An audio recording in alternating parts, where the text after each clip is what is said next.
So మూడో స్థానంలో ప్రసన్న హరికృష్ణకు, అదేవిధంగా రెండవ స్థానంలో ఉన్నటువంటి నరేందర్ రెడ్డి మధ్యలో 9,000 ఓట్ల గ్యాప్ ఉంటే, అదేవిధంగా నరేందర్ రెడ్డికి అంజిరెడ్డికి మధ్యలో 4,500 ఓట్ల తేడా ఉన్నట్టుగా మనకు సమాచారం. ఇక్కడ అదే ఇప్పుడు 10వ రౌండ్ పూర్తయిన తర్వాత సో లాస్ట్ ఇంకొక 14,000 ఓట్లను మాత్రమే లెక్కించాల్సి ఉంది. కాబట్టి సో ఈ ఎన్నికల ఫలితాలకు సంబంధించినటువంటి విషయంలో నిజంగా ప్రసన్న హరికృష్ణ అద్భుతంగా పనిచేసిండు.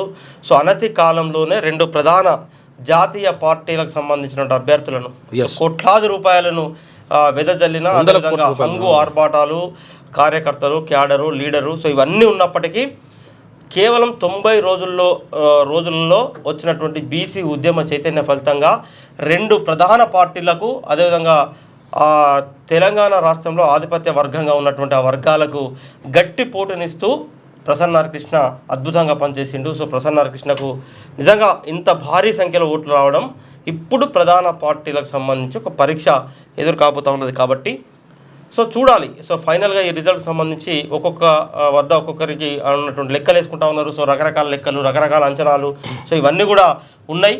సో ఈ లెక్కలలో ఇదే ట్రెండ్ కనుక కంటిన్యూ అయితే సో భారతీయ జనతా పార్టీకి విజయం సాధించేటువంటి అవకాశాలు ఉండొచ్చు.